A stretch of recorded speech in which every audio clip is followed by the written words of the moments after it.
Yo, what's going on? E. Jones, bottom to the top hoops. Black Elvis. We in the building. Season 2. Season 2, we back at it. Live action. Season 2, what it do? What it do? Yo, man.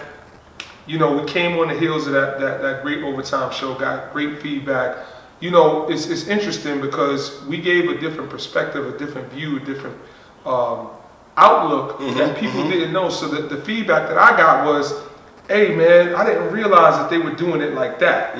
So big shout out to Zach and Dan and Rudy King and all the people for Overtime for giving us that access. What was some of the feedback you got? The feedback was the arena for me. Everybody kept saying, yo, that arena is litty. Yo, that's crazy. Yo, is that a college? Is that an NBA arena? So it's crazy. It's a good look, man. It's a good look. The kids are getting an opportunity to be able to, you know, monetize and take advantage of their value in terms of, you know, coming out early. Absolutely. They've been doing it for tennis and golf and soccer for years. Why not baseball? Us? Right? Why not basketball? So we here now. Big shout out to OT. Now, no doubt. Now we coming back to some of the essence. Ow. Absolutely. That interview work. Yeah. Back to it. Yo, listen, man. I want to give you a big shout out and kudos because you talked about wanting to make sure that we stay true to the roots of what we do. Absolutely. You trying to get from behind the camera. Absolutely. I'm trying to get back behind the camera. But we got a good one, man. Absolutely. Dave Cain, man. I mean, come on, let's give a little history. First of all, what was it, Stevenson? Yes, of course. I remember his senior year. That's all I can remember. Him at the Johnny's. Okay. And he was baking. Yo, and we don't want to give too much of the interview away. No doubt. But he's going to tell in his words how things go. But I'm going to say this, man. Big shout out to Mike Huger, the backcourt mate with Dave Cain. I think one of the things that stood out to me about Dave Cain is the EBC always gave people the proper nickname. Yeah. And they called Dave Cain the director. The director. And more than anything else, you knew when he was on the court, he was in control. Yeah. And he put people in position. And for those young point guards out there, it's all about you controlling the flow of the game, your team, the pace, and being an extension of the coach on the court. So take notes. If you haven't watched the director, Dave Cain, in person do his thing, go look up some film, man. Absolutely. So without further ado, let's get to it. Yo, let's watch this interview with Dave Cain, St. John's fame, Harlem legend. Check this out. Hey, what's going on? E. Jones, bottom to the top hoops, here with Dave Cain, Harlem's finest. You know, man, it's a pleasure to have you on the show.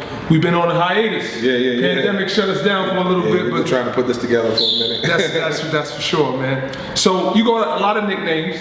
The director, Sugar Cane, Big Daddy Cane. Which one did you like the most?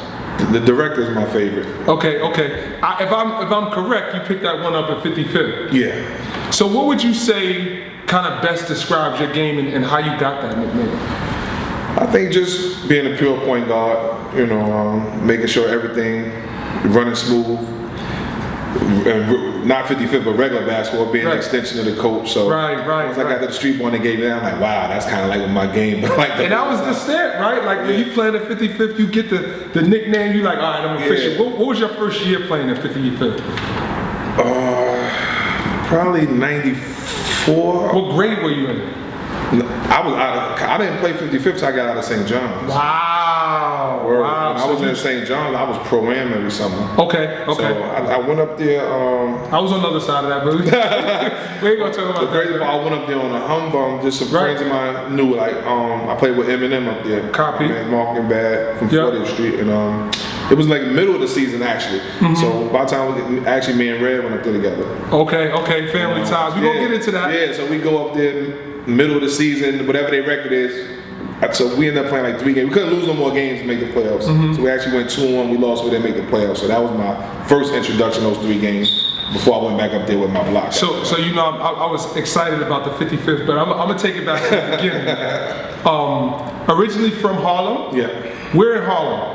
112th Street, Lenox. That's the foundation. Okay. So now I know there's a lot of great basketball that comes from that area. So we're gonna name drop a little bit. Just talk about a couple of people that you played with and some of the people from that area that kind of, inspired you to play basketball. The crazy part, like most of the guys who were the nicest dudes in the neighborhood was actually the guys who didn't go to school or do the things like that. Like my big bro Jim Ice, 55th, went to Kingsborough later on, but his talent should have took him like Mr. Untouchable. Exactly, to the same levels I went to, but for whatever reason, guys got distracted, whether it was school, whether it was the streets. Yes. My man Ronnie Ice, another legend in our hood.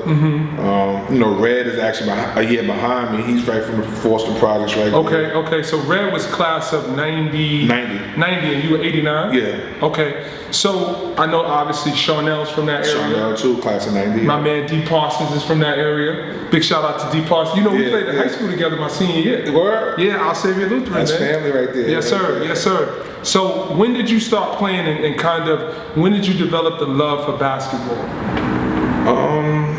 I think for me personally, I think I was a late bloomer. Like I didn't even, I probably went to the Gauchos either 13 going on 14, so midgets basically. So Gauchos was your first AAU program? Yes. Wow. I think I played like one tournament with Tommy Sweet and the Bucks. Okay. Shout out Everybody to played Tom. the Bucks. But that was right from the neighborhood. So actually one summer I think I played Rucker with him, and right from there, Charnel took him to the Gauchos. There you go, and then Charnel goes to Leeds. But we're not talking about that. We're not talking about that. Charnel, big shout out to my man Nell Scott. That's my guy, man. We had Nell on the show. We talked about that crossover game, but again, this is the AK interview. Gotcha. So you played with the Gauchos. Your first coach, I'm assuming, is Dave Jones or Dave McCullough. Dave Jones was my first coach when I first got there. Yep. When Nell took, I actually played round ball. And the crazy part of that story, Nell got a championship game. He's like, D, you want to play? I'm like, they gonna let me play. He says the championship. I said, well, how they gonna let me play in the championship? I ain't play. Long story short, it happened. And Dave Jones was the coach. And that's the only time he coached me. But Dave will tell you to this day, he's my coach. Then right after that, with the Dave McCullough and midgets, we was off from there. Yo, man, let me tell you something. People don't realize the impact of what AAU basketball was back then. With Riverside and the Gauchos, and obviously there was the Broncos and Brooklyn USA and some other reputable programs. But it was Gauchos and Riverside, right? And we knew at the end of the day, at the citywide championship, the LaGuardia House championship, Elm Court championship, it was going to be those two teams. Yeah. And we battled, and everybody went their separate ways. So what would you say kind of defined your game, or how did you grow into the point guard that you became, or was it just innate for you? I think for me, I was a student of the game back then. I think me starting late was actually a blessing, because I never thought I was too good. I wasn't that good that early, where I was even thought about being cocky or being like, I'm that dude, because it's a lot of cats, and then when we was 12, 13, who was awesome. Yeah. Getting 30 and 40. So it's like, how do you tell a kid at 13 who's getting 40, yo, this is what you need to work on? Right. He looking at you like, do you know I just got 40? Right. So with me, it was different. So I took the other route, so I had to keep gradually. Yeah. But I always played defense. So that was like my calling card. I could play D, and I could pass. Right. So we can build on everything else from there. So for me, it was the incremental steps. And to that point, when you look at it, with a story like that, where's the turning point? Where does it happen when you realize, like, you know what, I'm pretty good and I could take this pretty far? Was there a defining moment, a game, I think a matchup? summer. Okay. Maybe a summer. I think maybe 16. Okay. I don't know. Something about like I can't even define it. Like, you know what I'm saying? I got my sons that play ball now, and like my younger son, he's off for years, silly, don't want to nothing. Right. And then this summer it's just like it clicked. Okay. Like, oh, you want to work now? You want to? Yeah. Like you started getting it. And I think when I was 16, I think we traveling, and something just clicked. Maybe it was me starting. I think my junior year at Stevenson, or what we was doing, the Gauchos moving around. But at that summer, I started jumping a little bit for, not jumping, in my mind, jumping, able to dunk, little things. And it's like, you start taking that next step, and it's like your body develops. Yeah, then it's just a confidence. I played against the older guys all the time. Right. And then the Kingdom tournament in my neighborhood started. and I think I was 15, and they let me play unlimited. I was the only young boy to play unlimited. So now I'm playing with Jim Ice, and I'm playing with, God bless, Mal Garvin, and guys, legends, and I'm like, oh God, when I go back to my group, they're supposed to be, because they 5 years older than me. Let me tell you something, man. I'm just going to touch on this very briefly. I see kids nowadays, reclassifying, and again, I don't want to be the guy who says, oh, when I play, right? Because that makes me feel like an antique. Yeah. But to that point, there is some significance to the development of student athletes when they're playing up. And that experience that you gain from just playing with older guys. And I talk to young people now, so obviously they tune me out. Yeah. So if you could just speak to how that helped you, I think that would be a great educational piece for kids. Before I do that, I just want to touch on what you just said. As far as back then and now, like I'm going through a struggle with that because how we grew up and what we believe in basketball is kind of like I got to go against my beliefs for the benefit of my kids that play.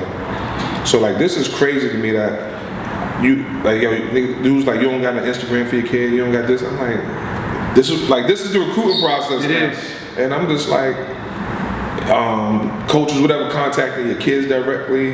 I'm like, where we do that at? Like, but this is the world now, and I'm just like, and we have to. And I'm trying. Like, even when I teach I was coaching for about 3-4 years. So even when I'm teaching my kids to play, I'm teaching them like what we know, how we was taught, right? And then everywhere else is the total opposite. Right. So I take my kids to camp, and I'm just like, yo, I gotta tell my kids to go nuts. Like I gotta like this is the atmosphere they're breathing that is not even beneficial to guys who want to play regular basketball. And that will help them at the next level to be able to have translatable skills and garner success and all of those things. But just to finish on that point, where do you stand with respect to kids kind of playing down or playing, their age group as opposed to like playing up against older guys? Is there a balance? Like, what's your thought on that? My thought, I definitely don't like playing down. Okay. That's a no-go. I don't even like playing up if you're not dominating your group. Like I had kids when I was coaching, it was probably they was 12. And then a couple kids are playing the 13 or the 5. I'm like, bro, you're not even getting money with the 12. So we not doing that. Like whatever your talent is, I think that should be the level you play with. I don't want to categorize by age or grade, because if you 12 and you killing, you're not gonna get nothing out of playing against 12-years. That's why you're the director. That's why I'm over here doing an interview. But it's different. But then guys that tell you right now, no, let them play with their age group. That's what's beneficial for people to, So it's like, do you want to look good now, or do you want the longer term picture? And that's the balance that's terrible right now. And I believe that to your point, I think it just depends on the kid and picking a good scenario and situation for them. So fast forward, this is I want to dispel some myths. Right? All right. So Harlem guy, how do you end up at Stevenson? Because when I got the call, I'm like, what is he doing at Stevenson? Like I don't know whose address. But I'm like, this the statute of limitations that ran out on that.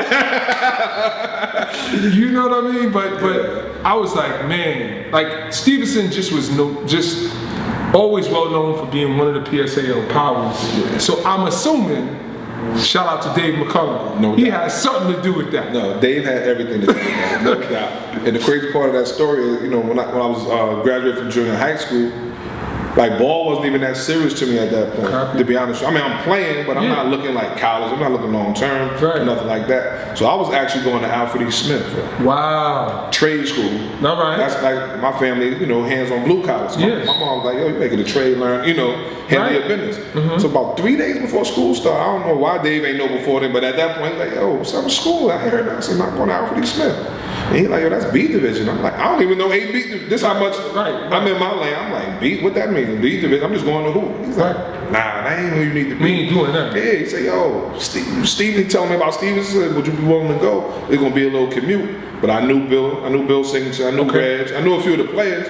So I just like, yo, if you think that's what's up, then I'm with it, And that happened 3 days before school started. And you started your freshman year at Stevenson? No. I actually went there my sophomore year. I don't remember back then the junior high school was 7, 8, 9. So I actually went there as a sophomore. Okay. And I came off the bench that year. Okay. Then I started my junior season. Who was on that team?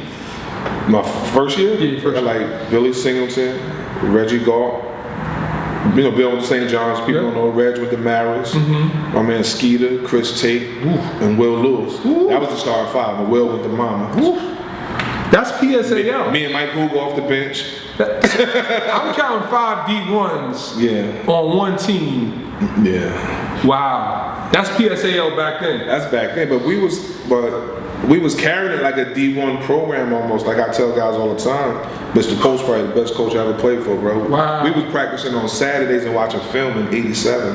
Wow. And that does my heart good, because I see the state of New York City basketball now, and I'm a big advocate. Everything that I do with respect to basketball somehow ties back to the city and how I can give back and try to, enhance our game. Yeah. So interviews like this and hearing that, it just gives me more inspiration to know it's possible, and hopefully we can get back there at some point. So you play at Steve-O, and people know Dave Cain. Like, your name is forever linked to Mike Huger, because you guys in the backcourt was like the perfect compliment, right? No doubt. Like, you was dishing it, he was shooting it, and shooting it, and shooting it, and shooting it. There you go. Big shout out to my man Mike Hugh. Probably still shooting as a coach in practice. Yeah. But what was the things that stood out to you about the high school career in terms of like having that name recognition, going in the Doc Turner, all of those type of things?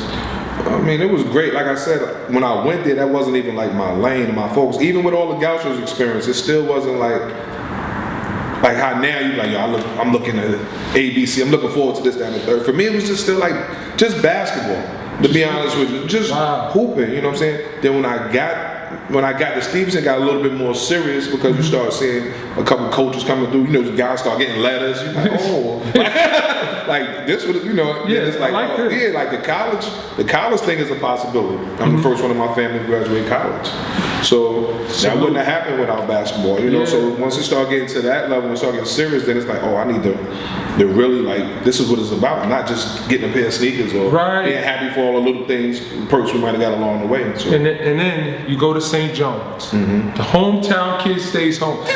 Listen, man, I'm gonna put this as politically correct as I can. Well, you do, because I won't. And it's a lot of student athletes and parents so watching. I'll keep it politically correct. St. John's did a magnificent job of keeping hometown talent home. Yes.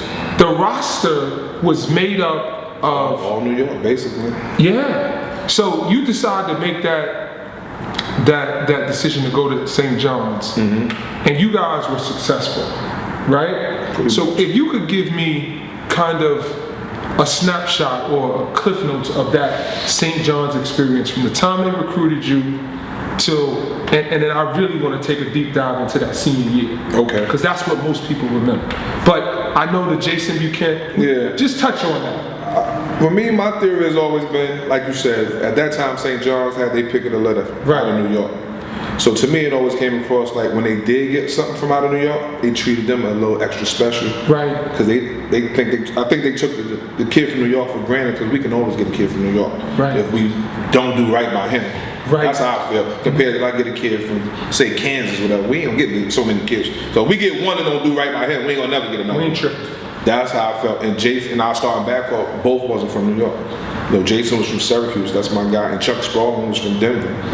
So I always looked at it like, that's kind of like, it was my theory on that. And it was a rough 3 years, to be honest with you. Right. Because everybody coming home in the summer, everybody popping off everywhere. Well, back then we had guards everywhere. Dave Edwards, God bless, he went to Georgetown, and then Red came next. They was at Syracuse, and K.A. at Georgia Tech, Hurley at Duke, and then Khalid and D. Phelps the after, and then just like every year, the summer get-togethers, I felt like I'm the cousin the step cousin at the cookout. Right. But only good thing, I never really bought into that with my peace of mind. I was good. I was playing pro-am every summer. I went to Olympic Festival one summer. So everywhere else I'm killing. So I never lost confidence, but it was just really a lot of frustration. Mental strain. So that brings up a point. You see a lot of kids bouncing around the schools. You see a lot of kids running away from competition.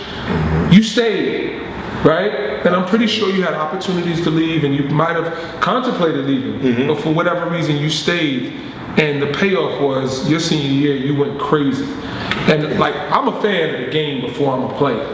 I'm watching those St. John's game, and I told y'all my man was gonna give it to you. You know what I mean? So you killing in the Big East, and we in Gaucho practice, and you know, for us, and I'm 91, so I'm a couple years behind you.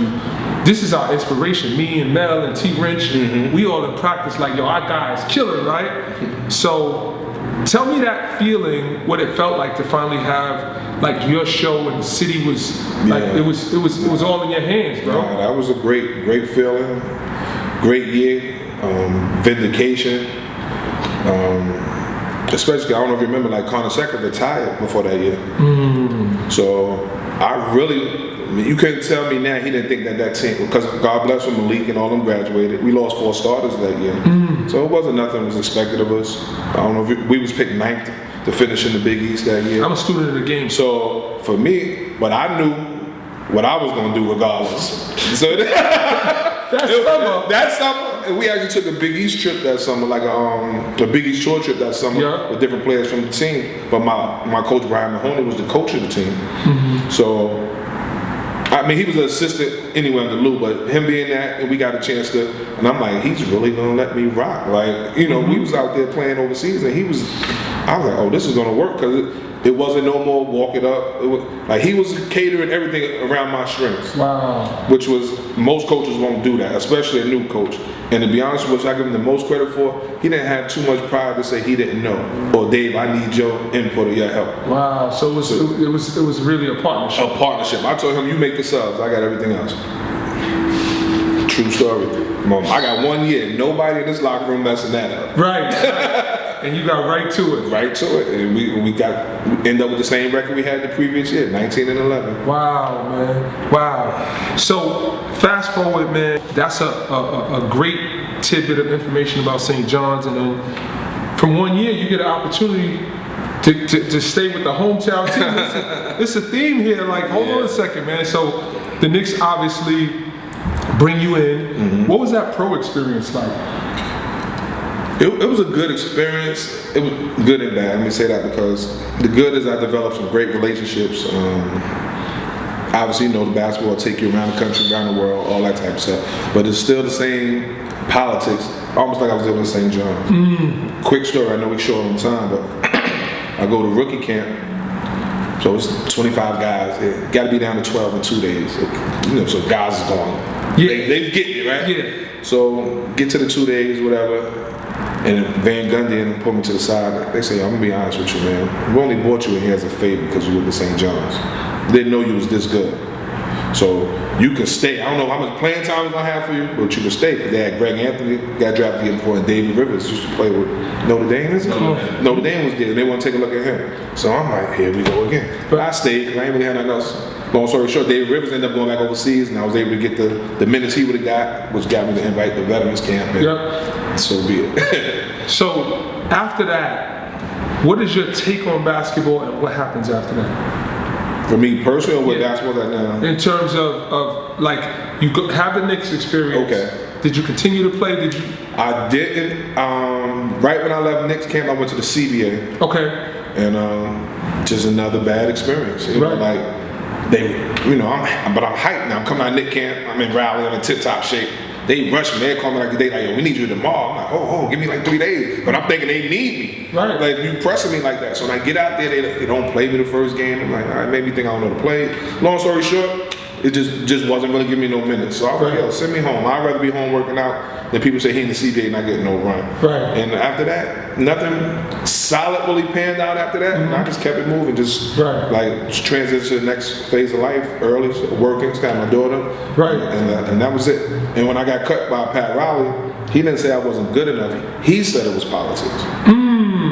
Which made it easy for me to walk away. Right. Now, if you tell me I'm not good enough, now I got to get back in the lab. Right. But once it was that, now you got me chasing a moving target. I'm not gonna do that. And that's what people need to understand about basketball is sometimes it's bigger than your talent. Yeah, all the time. Right So with place, respect to right that, you got two sons that's playing now. Yeah. They coming up 11th and 10th grade. Yeah. How is that as a dad now to be able to like hands on, hands off? That's got to be a tough situation to navigate. I think anybody who, as a parent, know when your kids are doing anything and you don't have any control over it is nerve wracking. Yep. You know, like I coach my younger one, 3 or 4, so that was. He probably said it was tough on me because I had to be tough on him to make sure everybody else knew this was fit. Right. You know what I'm saying? And then my older son is playing. He's very good, but now he was on a bad team. So now you're watching your kid suffer. Oof. Can't do nothing about it. But you know, so anytime you see a kid going through an experience that ain't great, it bothers you. But overall, they both doing well. They're thriving and getting better, and you know they putting the work in. So we'll see where the chips fall. Drop their name so everybody know what it is, man. So Christian Cain is a junior. My youngest son Jordan Cain, he's a sophomore. They at West Genesee High School up in Syracuse. So. Make sure you check out those two young men. If they come up here in the summer, bring them to the lab. No doubt. We'll put them through some stuff, man. Okay. More than anything, man, I appreciate the time. Appreciate you having me, man. Just for the ability to be able to come back, I think this is an awesome opportunity for us to bring it back. No doubt. It's been here, your story, man. Signing off, E. Jones, bottom to the top hoops. Dave Cain, watching from the bottom to the top. Peace. Wow, E. Exciting. Yo, man. Like I said, man, the people are going to get a chance to see and hear from Dave Cain in his own words, and there's some really introspective looks that he gave about his situation. And what stood out to me was the fact that he was able to keep in perspective the balance of basketball and life, right? Yes, basketball is not an end-all be-all for everybody. Absolutely. And although we have these hoop dreams and we want to be at the highest level, there's other ways you can stay around the game and still be successful and still be able to walk around with pride because you know you were able to do something else and use the game and not let the game use you. And not let it use you. Absolutely, man. Big shout out to his sons, man. Yeah, they grinding, they in the grind. Next up, we saw the footage. Yeah, they up. What was your main takeaway with just being able to see it and listen and get the outtake from his perspective? Well, you know, what I loved more than anything when he was speaking was he was putting no pressure on his kids. There you go. He definitely said it's their choice. He's there to fully support them 100%. But, I mean, like, if they don't want to play ball, he's not mad. A lot of parents, especially if they went as far as he did, ain't trying to hear that. You playing ball. Straight up. I play ball. It helped my life. You playing ball. You ain't got no choice. You ain't got no choice. And I thought that was I think that's very intelligent as a parent. I think it speaks to being able to take away from or remove the emotional side of what we feel, the connection to basketball, right? That's a really, really personal thing for us. Absolutely. Because in a lot of cases, it helped us and it saved our lives. And now you see what it could do for you or what it did for you and what it could potentially do for your kids. Yeah. You're not missing out on that opportunity. Absolutely. And I've seen on the opposite side, relationships get estranged between, kids and their daughters, parents and their daughters, parents and their sons. Yes. Because that pressure that the kids feel, as opposed to them having a love for it themselves and they gravitate towards wanting to be successful in the game. You know what's hard to eat? It's so hard, man, when you're a parent and you're trying to raise your child and you're telling them, brush your teeth, clean your room, gotta do well in school. Now you mean to tell me on my extracurricular activities you on my body too? Parents gotta think that way. You gotta think that way because you don't want your children to start muting you out. They'll start muting you out. I've seen it and I know it off experience. You know what, man? That's a good point. And I'll say this, man. Thank you to Dave Cain. Thank you to all of the people who continue to support us. Big shout out to Jerry Ice, D. Jones, the whole City Legends family. Remember to subscribe, like, comment. Make sure you follow us at Bottom to the Top Hoops on Instagram and subscribe to the YouTube channel Be Calm TV. Yes, sir. Hey, big shout out to Sean Black, Darnell Lee, Provide. Adam, Kai. You know, I'm shouting out the team. More importantly, got to give a shout out to the man upstairs. Bottom to the top hoops. We out.